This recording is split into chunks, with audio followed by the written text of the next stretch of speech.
Hey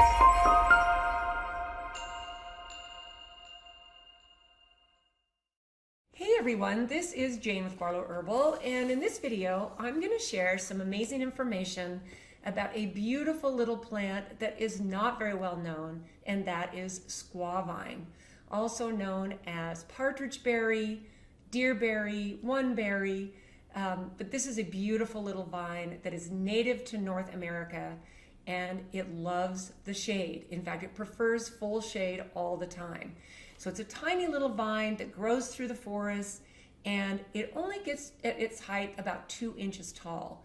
But what it does, it's a creeper. It creeps all along the forest floor. And I've been lucky enough one time to forage for squaw vine quite a few years ago with a friend of mine who has a big piece of property that's in the mountains where this grows naturally. So we were able to gather a bunch. There were no berries on it at the time we gathered it, but we were able to gather a bunch, dry it, and put it into a tincture, which was really fun to do because this was kind of at the height of when I was using this plant to help me through all of the things that we go through as women to help us get through our lives. So this is a really well-known plant in Native American indigenous cultures, and hence the name squaw vine. And I have a little bit of information about that later because the name has caused a little modern controversy, which I think is interesting. But this is a plant that was in my dad's original book, From the Shepherd's Purse. And I wanted to bring this out and show you because there's a couple of really cool things about this. Now, the plant is evergreen. So if it is something that you can grow in your yard or you're out foraging for it, you can forage for this any time of the year. So if it's covered in snow because it's winter, it does thrive even in the winter. It's totally evergreen. Sometimes you might need to push away snow, or if the snow has melted in certain places, then you can also find it there. Now, this is a plant that has 2 leaves. It grows, as it grows on the vine, 2 really dark green, beautiful, a little bit waxy looking kind of leaves. And between each of the leaves grows 2 flowers. And this is really cool because my dad actually has a picture of the flowers. And in my book, I actually have a picture of the berry on it, which is cool. So if you look at this and you look really close, you can see that there's 2 flowers. And what I love in this picture is that there are 2 flowers that haven't opened yet on that. And then behind it, there are 2 flowers. Now, these flowers have to be cross-pollinated to form one berry. So each of the flowers, each of those 2 flowers will turn into one berry. And it'll sit right in between, let me show you, right in between the 2 leaves. Now here's my book, and there is squaw vine with the beautiful red berry, which is cool, right? So of course I put all 48 of my dad's plants in my book, and then I doubled it up, and now there's 101, so which is awesome. Now, this is a plant that, like I said, I have used this kind of throughout my entire adult life until probably the last 4 or 5 years, because I'm past the point where I have any issues with menopause, I have any issues with my monthly cycle because that's all stopped. But when I was in my 20s, 30s, 40s, and even in my 50s, this was a plant that many times I took daily depending on the situation and where I was in my life. So I've had access to it, I've known about it, and to me that's a really, really beautiful thing. So what I wanted to do is I wanted to read to you what my dad wrote in his book, and this is a quote, okay? This plant should be used during the entire nursing period for those mothers breastfeeding their newborns. It helps regulate the menstrual cycle after the new baby is several months old, and in many cases is superior to hormone therapy. So my dad wrote this this was published in 1979, was his first publishing. So quite fascinating, right? Squaw vine is one of the 5 plants used in the special 5-week herbal formula, which eases labor and delivery discomforts. And then he says in here, see page 79 in the combination. Now, this is really kind of cool because my dad put this formula, and there's actually a typo. There's 6 herbs in this formula. And if I turn back to page 79, which is only a couple of plants here, I am going to see this formula. Now, interestingly, even though my dad did this preparation, he never brought this out as a product. So because I was so familiar with these herbs and using them myself, after I restarted my dad's company, I brought these 6 herbs into a formula and named it Woman's Comfort. And it's a capsule product because it's important that it goes through the digestive process. This was how my dad used it when he used it for my mom when she was giving birth. And, you know, my dad and my mom delivered my last 5 siblings at home with a midwife. I think there was once or twice when it was just my dad present. But my mom had 11 and we adopted 3. And 3 are beautifully Native American, which is really interesting when you look at the modern world where we have these names that have maybe gotten a little bit of a bad rap, like squaw and, you know, the word squaw vine. In fact, here's an interesting fact, that there are two places, one in California, I think it's Squaw Valley, and then another one in Arizona, I think called Squaw Peak, and I might be messing up those states. They renamed those spots, the peak and the valley, and given them different names just because over time with colonialism and the different things that have made the word squaw a little bit derogatory, things have been changed. Now, interestingly, what I find fascinating is that many indigenous people and cultures, Native Americans, are starting to reclaim some of these names because they have a beautiful meaning. You know, squaw is the name of a female Native American, a female Indian.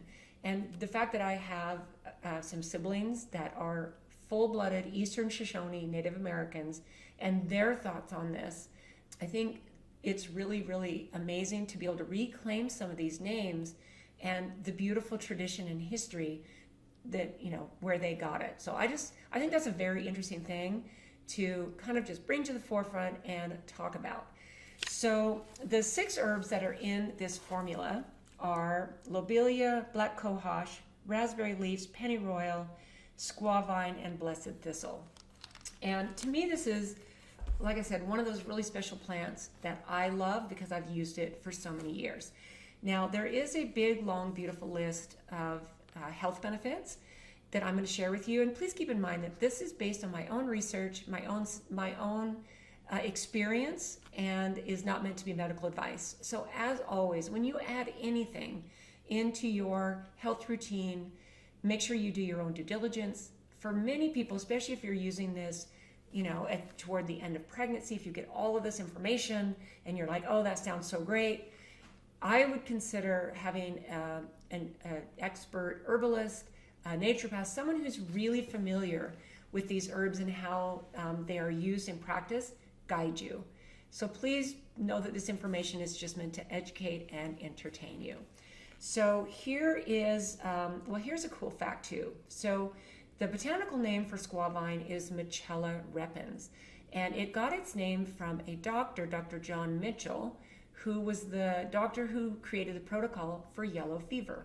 So they named a plant after him, which is quite cool. These are very well-known traditional complementary uses of squaw vine.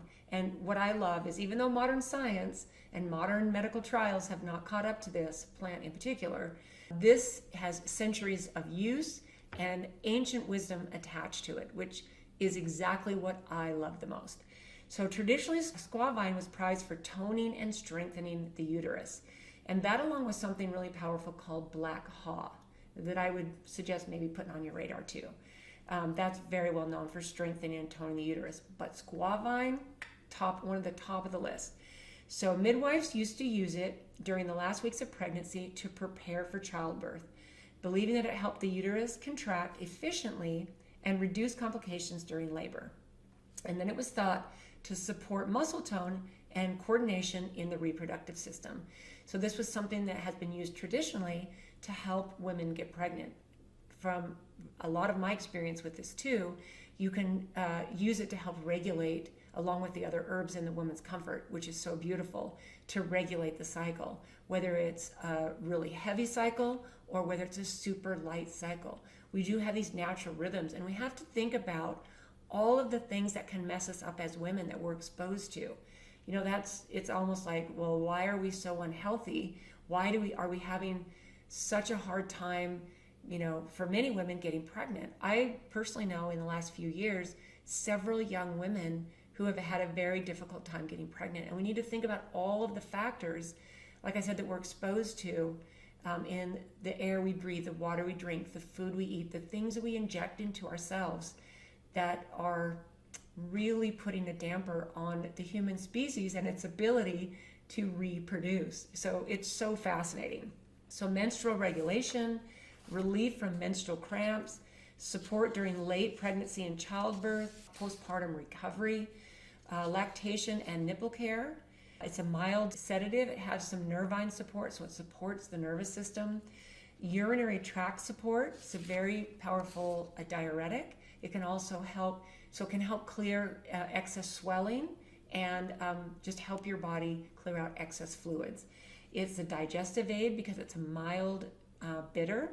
It's got anti-inflammatory and astringent properties. It's got some antioxidant properties, and it's also used for anti-edema and circulatory support. Reproductive system balancer for both sexes. This is something that I found in some of the ancient and some of the traditional texts and some of the volumes I have. I have a lot of books left over from when my dad was around. He had a big library of herbal books, and it is shown for men and for women for a reproductive system balancer. Okay, I love that.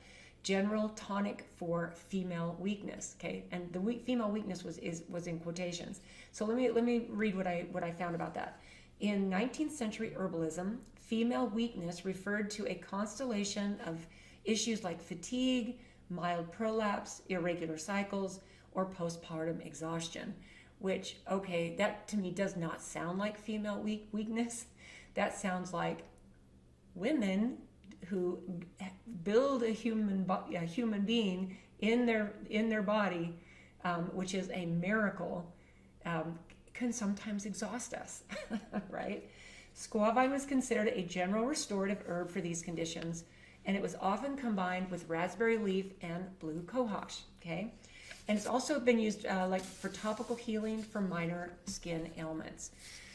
So this is something that is easy to look up, it's easy to research, and then what I would do is tune in to where you are in your life, get some expert advice, see someone who can help guide you along your journey if you're wanting to add more herbs and herbal medicine into your routine. So I'd love to know what you think about the beautiful squaw vine.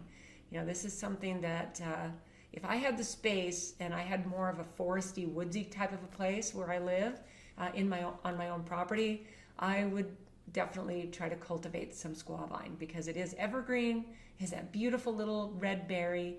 It's so fascinating how it needs two flowers cross-pollinated to create that one beautiful little berry. Now the berry, while I'm talking about that, this is something that's not typically edible. It's not been used for food because it's kind of bitter and it's kind of tasteless. So it's just one of those things that looks pretty, it's very ornamental, but it doesn't serve a lot of purpose for things like that.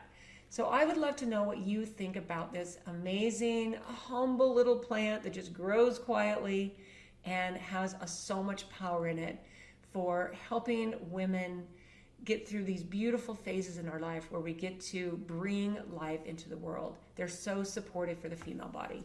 So thanks for tuning in today, guys, and we will see you in the next one.